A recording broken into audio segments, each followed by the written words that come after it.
welcome back. Thank you for staying with us. If you have not heard about the 758, 759, and now 760 saga, then you must be in a very special type of quarantine and isolation, since it's all the rage on social media and was even recently referenced by the island's Prime Minister in an address to the nation. Let's take a look at some of the fun that the zoning initiative has spurred. It is often said that sometimes you have to laugh to keep from crying.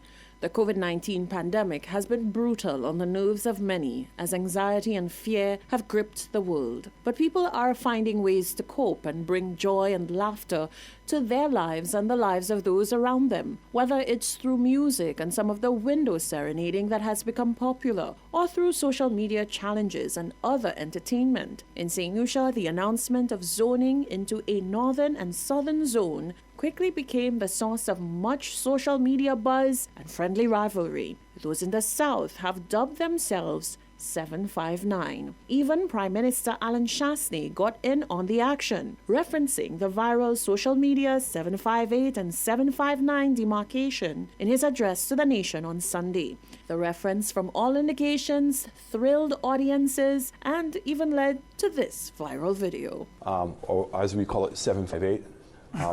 And then on 759, they would have had Soufriere and Vieux Fort.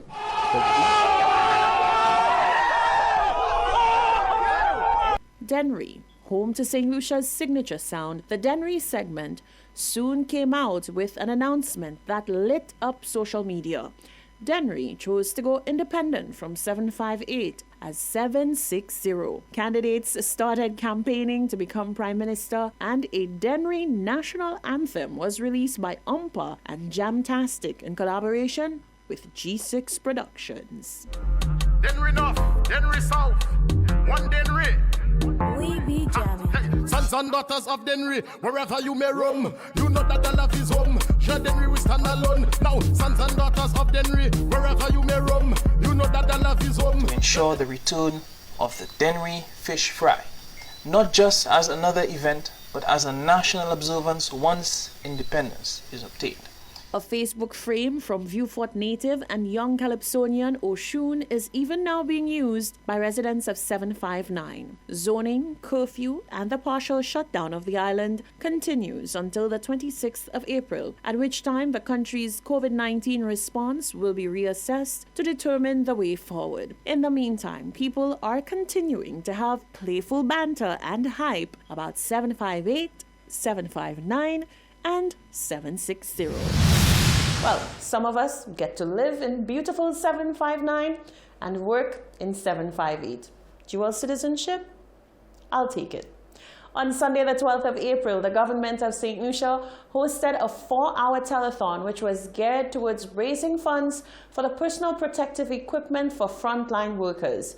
The virtual event saw the likes of famed performing artists and was streamed globally to afford the world an opportunity to donate to the worthy cause. The event was a rousing success and raised $2.5 million. Genevieve Gonzague reports. We're going to be having a telethon to be able to recognize the valiant efforts of our frontliners, doctors and nurses and customs officers and we're going to give policemen, we're going to give the numbers again. firemen, ambulance drivers, stevedores, all the workers at the restaurants and at the grocery stores, all these people who are putting their lives at risk for us in order for us to be able to make it through the devastating effect of COVID-19. I'm asking all of us to do what the rest of the world has done, to come out and applaud and support these frontliners. We are obviously looking to raise monies to be able to help them and also to be able to feed the more vulnerable people in our society.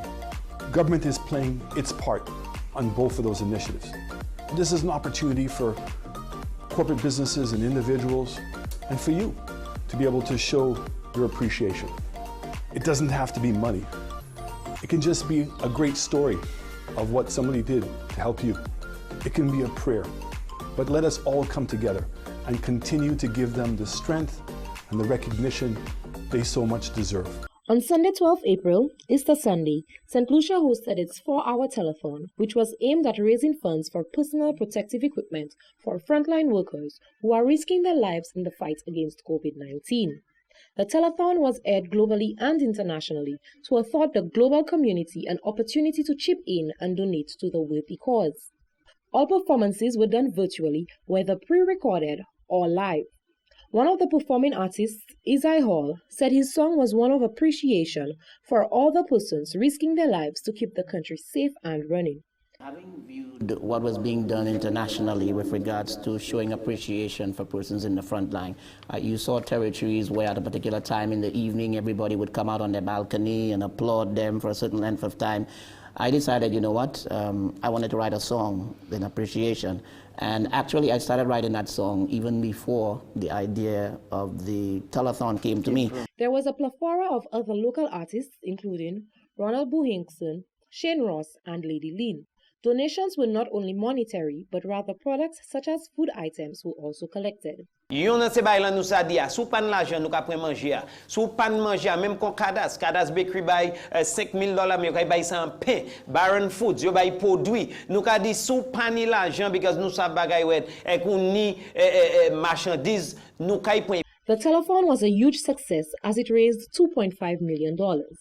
A grateful Prime Minister Alan Shasney lauded the efforts of persons who contributed in one way or another to the COVID-19 response telethon, which took place on Sunday and raised EC 2.5 million and counting. Via his official Facebook page, the Prime Minister said, quote, "On behalf of all our COVID-19 frontline soldiers and the vulnerable in our society who will benefit from the National Meals Program, I say a sincere thank you to each and every individual, business, group, investor, and friends of St. Lucia who contributed to the success of today's COVID-19 response telethon." End quote. Prime Minister Shasney revealed that even after the event ended, calls were still coming in with persons wanting to pledge their financial support to the cause. As such, the GoFundMe campaign will continue to run for the next 30 days.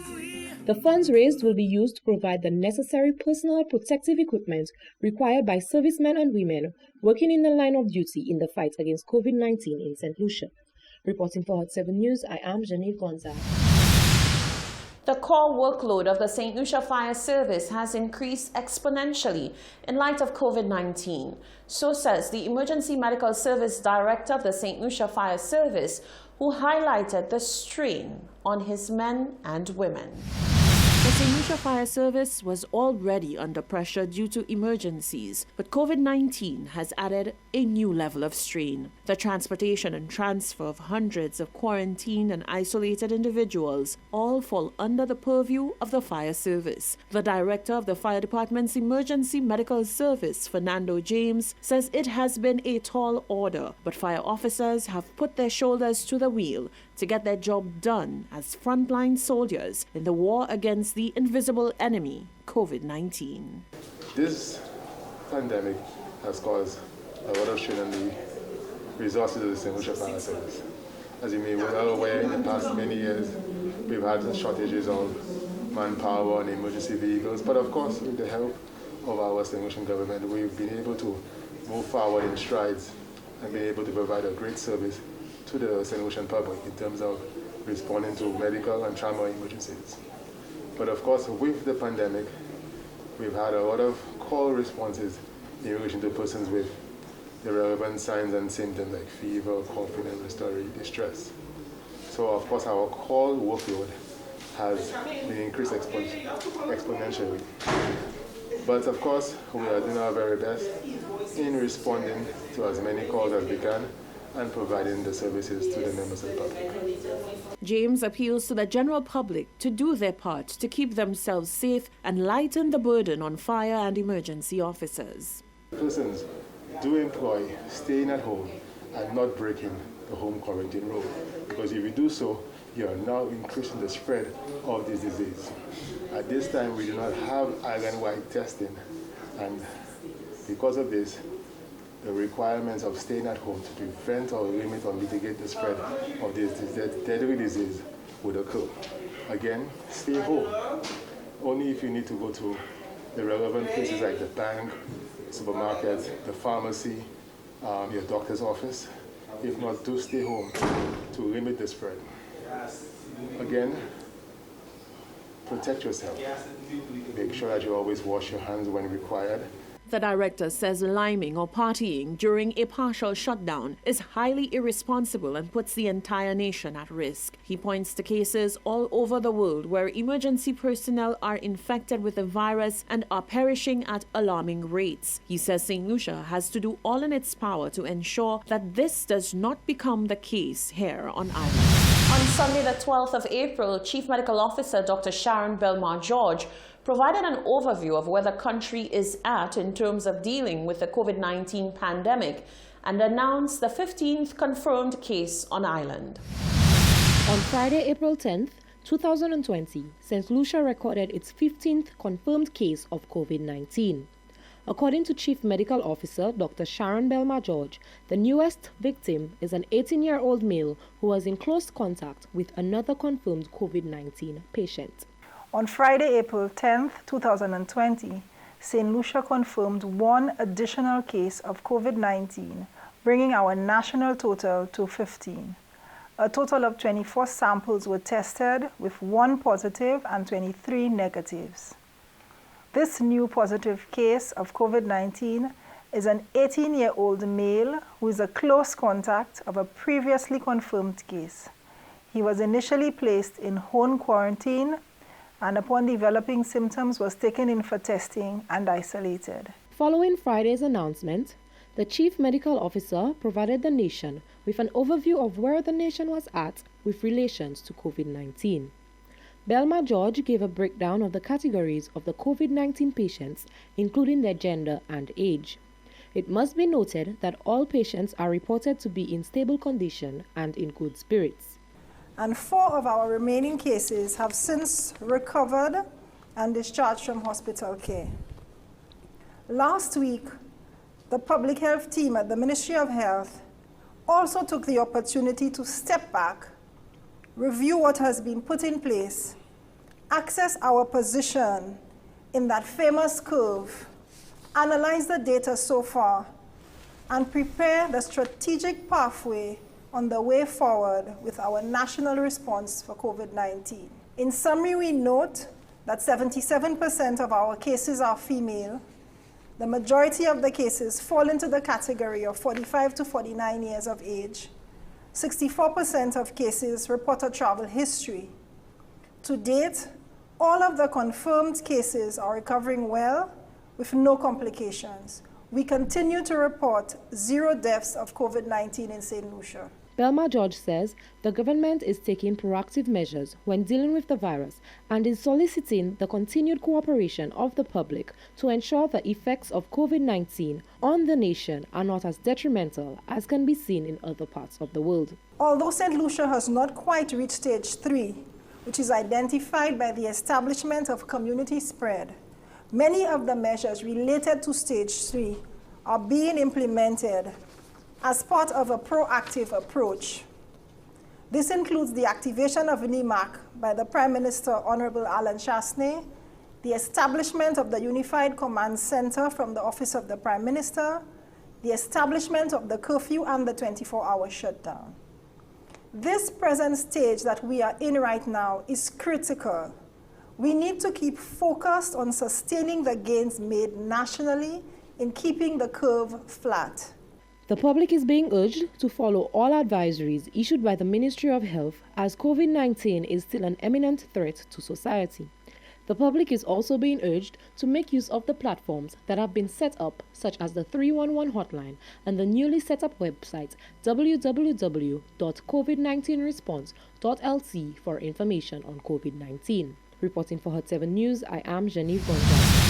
This is the Hot 7 TV Nightly News. Stay with us. There's more coming up after the break.